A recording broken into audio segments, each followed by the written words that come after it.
Vamos agora então ver a abordagem iterativa para a implementação de listas encadeadas. Primeiro de tudo é a interface da lista, né? Os serviços que compõem o tipo abstrato de dado. Então, a lista, nós temos o serviço de inserir, que é uma lista genérica, pode guardar qualquer elemento, não necessariamente elementos que são comparáveis. Tem o remover, que remove-se pelo elemento. Tem o buscar, que ele busca se um elemento está lá dentro e retorna o elemento.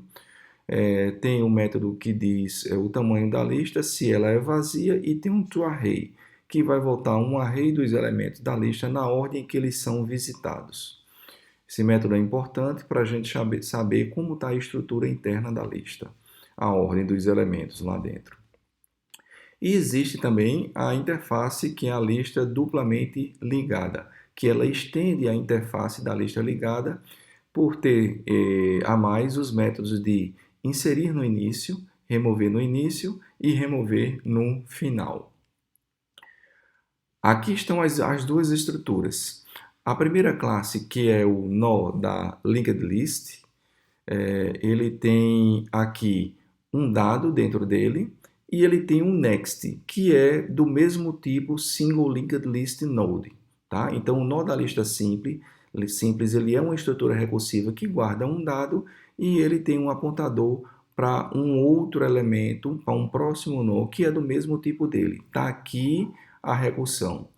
O construtor default do nó da lista simples, veja que ele não diz como esses campos são preenchidos, então eles são preenchidos automaticamente com null, ou seja, esse construtor default cria o nó sentinela, que é aquele nozinho new. Tem o construtor que recebe os parâmetros e inicializa os campos convenientemente, e os métodos get e set. Com relação ao nó da lista duplamente encadeada, ele estende o nó da lista simples e acrescenta, automaticamente já vai ganhar os campos data e next por herança, e vai aqui definir um novo campo previous. Tá? Esses dois ele ganha por herança e define esse outro aqui, que é do tipo double linked list node.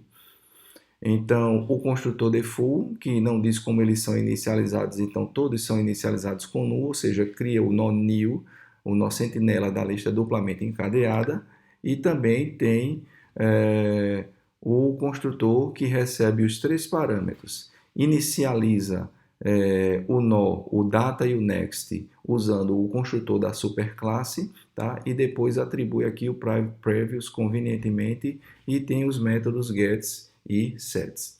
Essa estrutura de herança é justamente onde vocês vão precisar ter atenção na hora de manipular a lista duplamente encadeada, porque ela herda campos da lista simplesmente encadeada, mas precisa enxergá-los como se fossem campos de uma lista duplamente encadeada.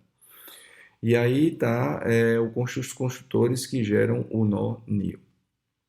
Bem, para implementar a lista, nós precisamos primeiro ter toda a estrutura delas sendo apontada por um apontador que dá acesso à lista. No caso da lista simples, nós temos apenas o head, e na lista dupla nós temos o head e o last.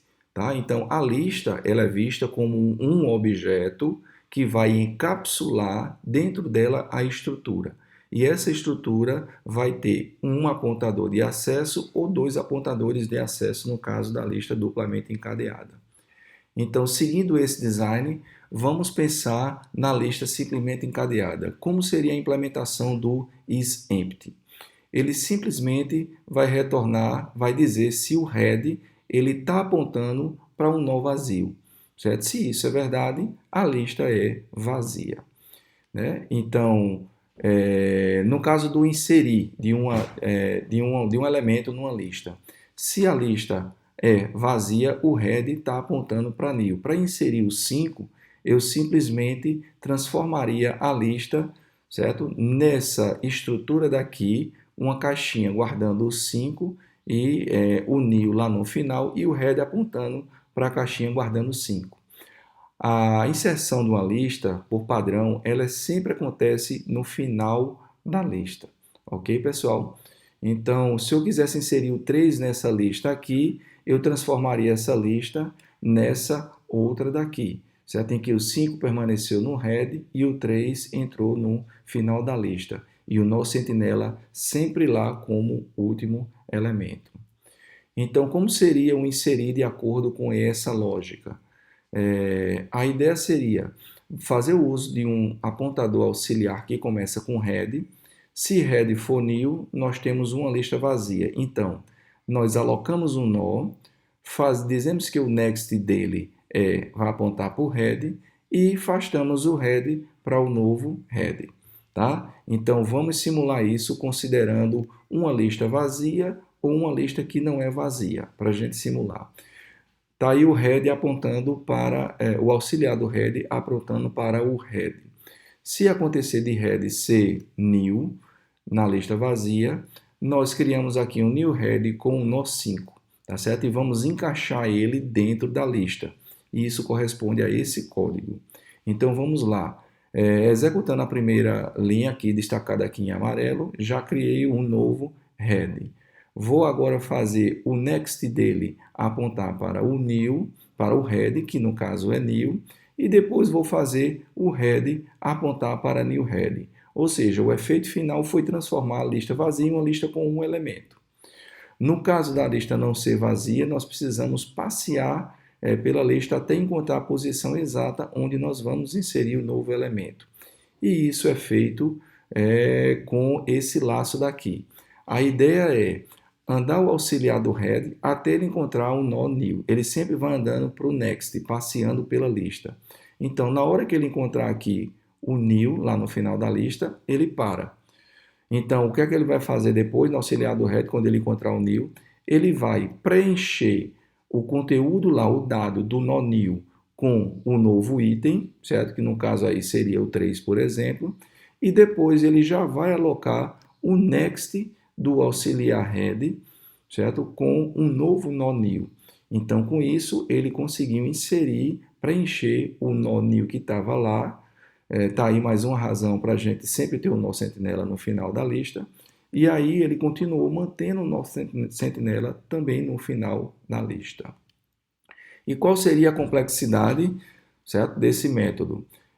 Veja que no pior caso, esse método daqui, a gente vai precisar para enxergar a complexidade dele, de olhar apenas para esse laço, em que o auxiliar do head começa no primeiro elemento, ele vai indo para o next até chegar a new. Ou seja, esse laço daqui é da ordem do tamanho da lista, ou seja, linear, complexidade linear.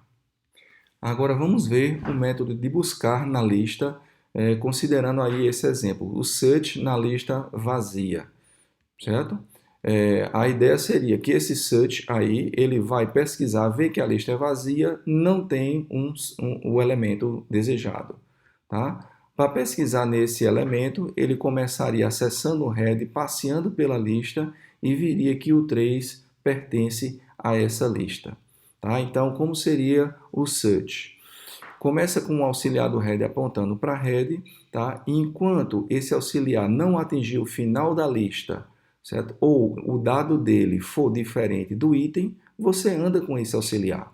Tá? E aí no final, se encontrar ou o new ou o item, certo? Você vai retornar de todo jeito o auxiliar head. Então, neste caso, o método search vai retornar o nó que contém ou não o elemento desejado, tá certo? E qual seria a complexidade desse nó? Olhando para esse laço, o auxiliar do head, no pior caso dele não pertencer à lista ou estar na última posição, ele iria começar com o head e sair varrendo a lista ou até chegar ao final ou até chegar ao último nó que tem o dado lá na lista, ou seja, a complexidade do tamanho da lista. No caso do método remover, para remover de uma lista vazia, certo? Não existe o que fazer, a lista continua inalterada.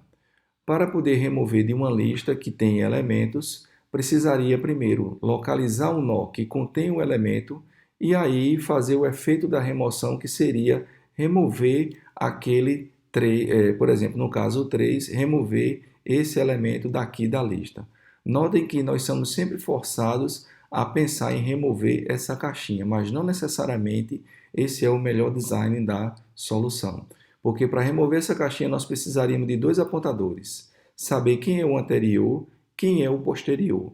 E quando eu encontro o nó, eu chego no anterior, faço ele pular o nó que eu quero remover, indo esse apontador next do anterior para o posterior.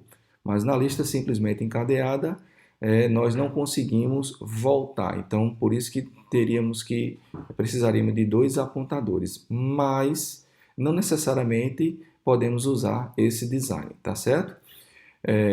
Esse seria o efeito do que eu falei. Nós usamos um apontador auxiliar que encontra um nó, um previous, e aí nós conseguimos fazer o previous apontar para pular o auxiliar para a próxima caixa, tá?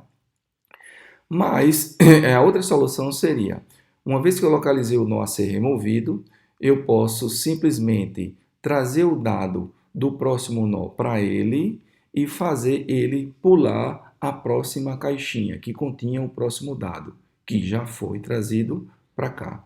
Tá? Então, esse teria o mesmo efeito de remover o nó 3 da lista. E é o que nós vamos implementar. Então, list remove, tá? Ele viria aqui, se o dado que está no head for igual ao item, eu ando simplesmente o head. Aqui é o caso para o head guardar o dado que eu quero remover, ele deve ser movido para o next dele. Tá? Senão, nós vamos aqui declarar um auxiliar do head aqui e nós vamos andar com esse auxiliar ou até encontrar o final da lista ou até encontrar o dado desejado, certo? Nós vamos caminhando. Se eu encontrei o dado desejado, tá certo? Ou seja, se ele for diferente de new, não é o final da lista, eu tenho algo a fazer, que seria ir no meu pegar o dado do próximo, do auxiliar, do próximo nó, trazer como o dado do auxiliar e trazer o próximo do auxiliar para ser o próximo do auxiliar. Tá? Com esse código daqui, nós implementaríamos o segundo design mostrado, a segunda lógica mostrada. Ok? E aí seria o método de remover. E qual a complexidade? Se nós nos concentrarmos nesse laço daqui, em que eu começo com o head e vou varrendo até o final da lista ou até encontrar o elemento, no pior caso, nós temos da ordem de n, que é o tamanho de elementos da lista. Para dizer o tamanho de uma lista, se o tamanho, a variável tamanho começa com 0, seguindo a mesma lógica, um apontador auxiliar vai para o head e eu vou passear pela lista contando os elementos da lista. Então, enquanto o auxiliar for diferente de new, eu vou incrementando a minha variável de tamanho e vou andando com o meu auxiliar, certo? E no final eu retorno o meu auxiliar. E a complexidade, novamente, é a complexidade de se varrer a lista toda nesse laço, que vai dar da ordem de n.